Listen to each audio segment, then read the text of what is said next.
Hey guys, welcome back to Spicy Ginger Channel. Jadi sebelumnya itu kan aku udah pernah nih nge-review kursi gaming dari Sigmatech.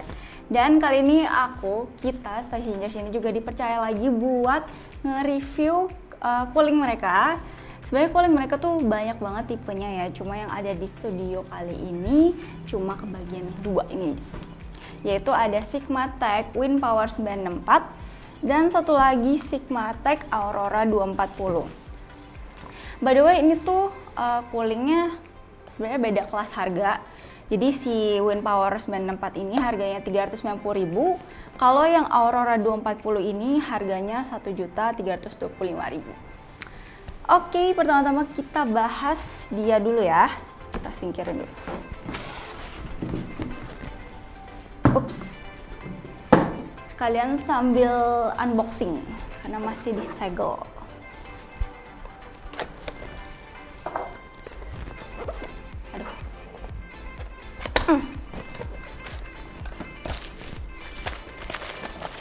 Oke, dapat kelengkapannya.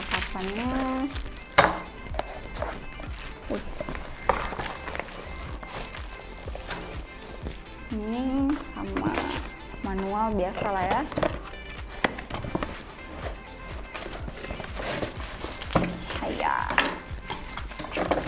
Sama ini coolingnya. Nah, bentukannya kayak gini. Kalau dilihat dari bentuknya kelihatan jelas lah ya kalau ini tuh adalah HSF tipe tower. Ukurannya juga cukup compact. Mungkin ya tingginya itu berapa? 135 mm kalau nggak saya, 135 mm. Jadi ngebuat ukuran HSF ini tuh bisa masuk ke casing standar kebanyakan kayak MATX, ATX gitu. Untuk clearance RAM-nya juga nggak ada masalah sama sekali, tetap bisa masuk walaupun pakai RAM yang heat spreader-nya tuh tinggi. Lalu buat pemasangannya juga gampang, bahkan kalian tetap bisa menggunakan bracket bawaan motherboard AMD A4 tanpa perlu bongkar pasang lagi. Nah, fan-nya ini ukurannya tuh 9 cm, warnanya frame-nya warna hitam sama blade-nya warna putih bening gini ya. Terus dia ini LED-nya RGB rainbow dan nggak bisa digonta-ganti modenya. Lalu di paket pembelian yang tadi itu kita bisa dapat tambahan bracket buat fan ini. Jadi kita tuh bisa pakai dual fan. Nah, sekarang kita lanjut bahas Sigmatech Aurora 240. Jadi ini tuh IO water cooling, panjang radiatornya 24 cm. Dengan model water block-nya ya bentuknya tuh bulat, terus di dalamnya tuh kayak ada efek mirror yang mirip banget sama NZXT Kraken. Jadi kalau kalian naksir sama desain NZXT Kraken, ini bisa banget sih dilirik. Tapi sayangnya buat pemasangan bracketnya itu agak ribet, kayak penahan bautnya itu kendor banget, jadi gampang lepas. Kalau buat fan-nya sendiri menurut aku keren banget. Dia kayak apa ya, LED fan sama LED ringnya bisa beda gitu loh geraknya, kayak contohnya kayak gini. Terus juga dikasih remote-nya. Di sini kalian bisa atur mode fan speed, light speed juga bisa.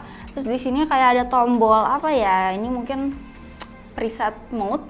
Jadi kalau dipencet gitu langsung kita cobain aja deh. Sini sih gambarnya kayak ada bulan sama bintang. Kelihatan nggak? Tuh dia jadi kayak ada ngebling kayak bintang.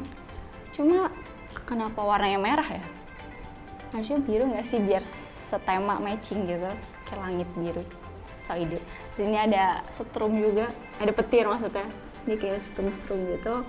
Terus ada pelangi, rainbow, sama mode breathing. Dan IO ini juga bisa sync ke motherboard. Ada tombolnya juga. Nggak pencet aja.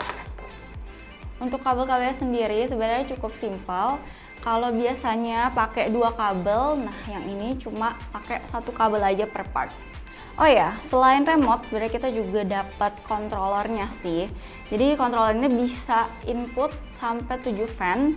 Jadi kita bisa pakai fan lain selain fan bawaan I/O. Sigmatek Cooling WindPower 964. Pada Sunbench R23, suhu CPU yang didapetin itu adalah 82 derajat Celcius dan chipset di 62 derajat Celcius. Sedangkan pada IDEN 4 Stability Test, suhu CPU bisa menyentuh 98 derajat Celcius. Lalu untuk I/O-nya, suhu CPU dan chipset gak beda jauh sih. Perbedaannya justru lebih kerasa waktu pengetesan IDEN 4 Stability Test. Tapi menurut aku hasil 3700X ini cukup tinggi sih ya. Mungkin bisa aja karena prosesor kita lagi masalah, jadi sensor suhunya tuh agak-agak ngaco. Jadi aku tes menggunakan prosesor yang lebih umum dipakai untuk kelas medium, yaitu Ryzen 5 2600. So, ini hasilnya.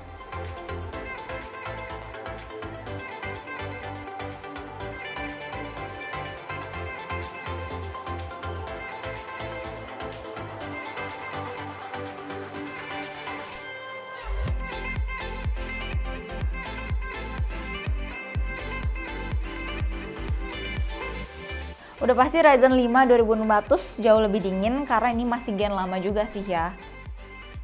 So, kesimpulannya untuk Sigmatek WindPower WP964 ini lebih cocok buat kalian yang menggunakan PC dengan spek menengah ke bawah tapi masih pengen punya estetika yang bagus.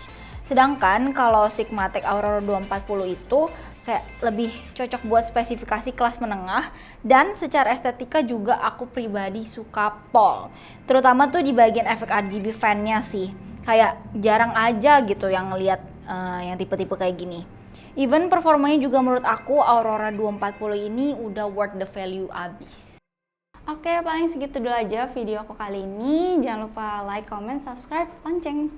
Bye, see you next video.